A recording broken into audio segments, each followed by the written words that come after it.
बलूचिस्तान के जिला नौशकई में सिक्योरिटी फोर्सेस के काफिले पर खुदकुश हमला, 3 सिक्योरिटी एहलकार और 2 शहरी शहीद। फोर्सेस की जवाबी कार्रवाई में 3 दहशतगर्द मारे गए। ISPR ने कहा कि इलाके में क्लियरेंस ऑपरेशन जारी रहेगा, दहशतगर्दों को इंसाफ के कटहरे में लाया जाएगा। फोर्सेस बलूचिस्तान में अमन व इस्तेहकाम को ज़बरदस्त करने की कोशिशों को नाकाम बनाने के लिए पुरज़्म हैं।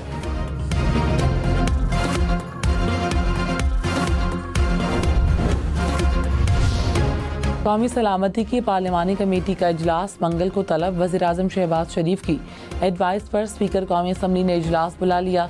इन कैमरा इजलास में सिक्योरिटी की सूरत हाल पर ब्रीफिंग दी जाएगी। अस्करी क़यादत मुल्क की मौजूदा सूरत हाल से आगाह करेगी। इजलास में तमाम सियासी जमातों के पार्लिमानी लीडर्स और उनके नामजद नुमाइंदे शिरकत करेंगे।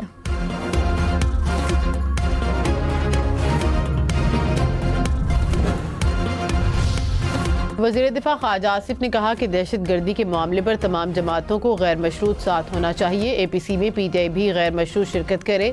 PTI कह रही है कि बानी PTI को पेरोल पर रिहा किया जाए। कौमी मसाइल पर ब्लैक मेलिंग काबिल कबूल नहीं।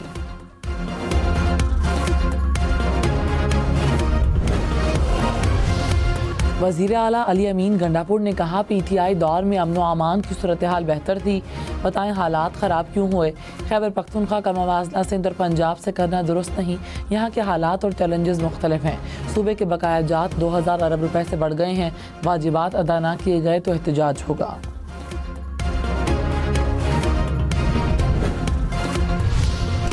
सोशल मीडिया पर मनफी प्रोपेगेंडा, JIT ने PTI के 16 अफराद को दोबारा तलब कर लिया। ज़राए के मुताबिक बैरिस्टर गौहर, शाह फरमान और अलीमा खान को भी नोटिस जारी। तमाम अफराद को 18 मार्च को पेश होने का हुक्म। वज़ीर-ए-आज़म शहबाज शरीफ ने कहा इंसानी स्मगलर्स दुनिया में पाकिस्तान की बदनामी का बायस बने। कश्ती हादसात में कई लोग अपनी जिंदगियां गंवा बैठे। घिनौने जुर्म में मुलव्वस अनासर की सरकूबी हुकूमत की अव्वलीन तरजीह है। वज़ीर-ए-आज़म ने इंसानी स्मगलिंग में मुलव्वस गिरोह के सरगना की गिरफ्तारी पर अफसरान को सराहा। 10-10 लाख रुपए इनाम और शील्ड्स भी दी। वफाकी वज़ीर एहसन इकबाल ने कहा कि मुल्क में किसी सियासी ग्रैंड अलायंस की ज़रूरत नहीं, मुआशिर इक़्तिसादी ग्रैंड अलायंस की ज़रूरत है। PTI हुकूमत में पाकिस्तान दिवालिया के दहाने पर पहुंचा। बड़ी मुश्किल से मुआशी बहाली हुई। किसी को फितना और फसाद की इजाज़त नहीं दी जाएगी। मौलाना फजलुर रहमान हमारे पुराने दोस्त हैं, नाराज़ नहीं करेंगे।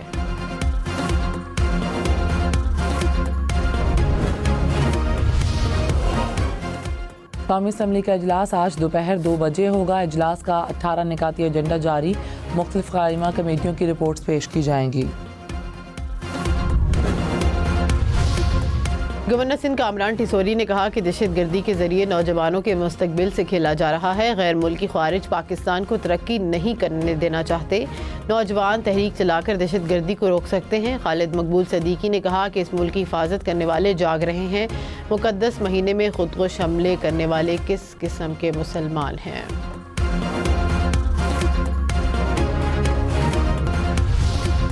मुल्क में पानी के संगीन बहरान का खदशा। मंगला डैम में पानी की सतह डेड लेवल तक जा पहुंची। पानी का अखराज बंद। तर्जुमान बाबडा के मुताबिक मंगला डैम में पानी की सतह 1050 फीट पर आ गई। तरबेला डैम में पानी की सतह 1400 फीट पर आ गई। हुकूमत छोड़नी पड़ी तो कोई बड़ी बात नहीं है, और ये बिल्कुल लाउड एंड क्लियर मैसेज है कि हुकूमत से हमारा कोई वास्ता नहीं है। और हुकूमत की हिमायत ख़त्म करने की बात बोल रहे हैं अगर आप कैनाल के हिसाब से, तो डेफिनेटली वो तो बहुत छोटा ऑप्शन है। पीपल्स पार्टी से बड़े ऑप्शंस की नहीं है। पीपल्स पार्टी की नहरों के मामले पर वफाकी हुकूमत को वार्निंग। सीनियर वजीर शर्जील मेमन ने कहा सिंध को नुकसान पहुंचाने वाली कोई नहर नहीं बनने देंगे। हुकूमत छोड़ना पड़ी तो कोई बड़ी बात नहीं, वफाकी हुकूमत से हमारा कोई वास्ता नहीं।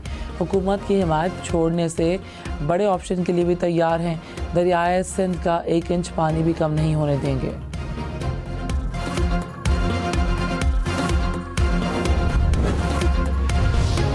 MKM का नहरों का मामला बातचीत से हल करने का मशवरा। खालिद मकबूल सदीकी ने कहा कि सियासत की बजाय माहिरीन के साथ बैठकर चीज़ें तय करें।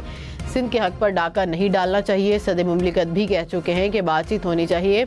ऑल पार्टीज कॉन्फ्रेंस बुलाकर सबके दुख दर्द सुने जाएं।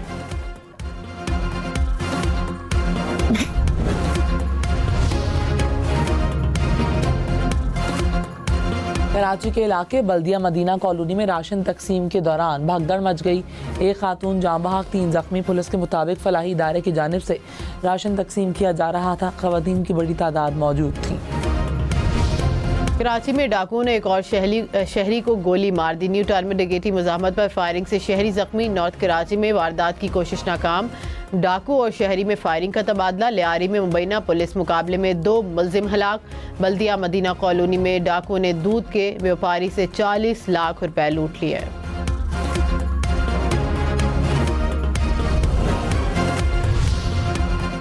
लाहौर के इलाके ठोकर नियाज बेग में जेर तामीर इमारत की छत गिर गई।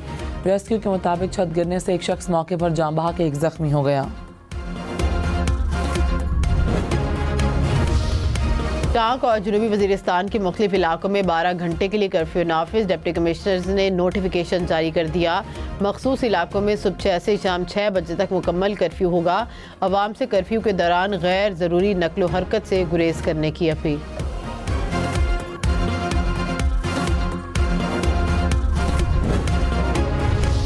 मुशीर वज़ीर आज़म राना सनाउल्लाह ने कहा, दहशतगर्दी की कार्रवाइयों में भारतीय एजेंसी रॉ मुलव्विस है। भारतीय एजेंसी दहशतगर्दों को इकट्ठा और रकम फराहम करती है।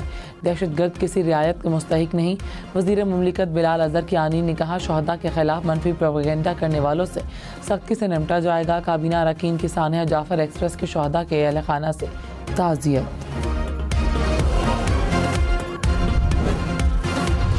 फैसलाबाद में कार ट्रैक्टर ट्रॉली से टकरा गई। हादसे में एक शख्स जाँ बहक, 2 जख्मी हो गए।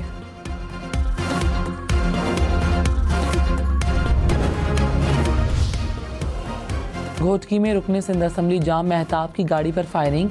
एक गार्ड जाँ बहक, 3 जख्मी। वज़ीर आला सिंध ने वाक़े की रिपोर्ट तलब कर ली।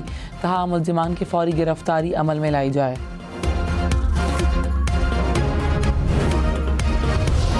पेशावर में खिलौना बंदूक और फायर क्रैकर पर पाबंदी। इंतजामिया ने दफ़ा 144 नाफिज कर दी। खिलौना असलहा फरोख्त करने वालों के खिलाफ सख्त कार्रवाई होगी। खिलौना असलहा के कल्चर का खात्मा ज़रूरी है।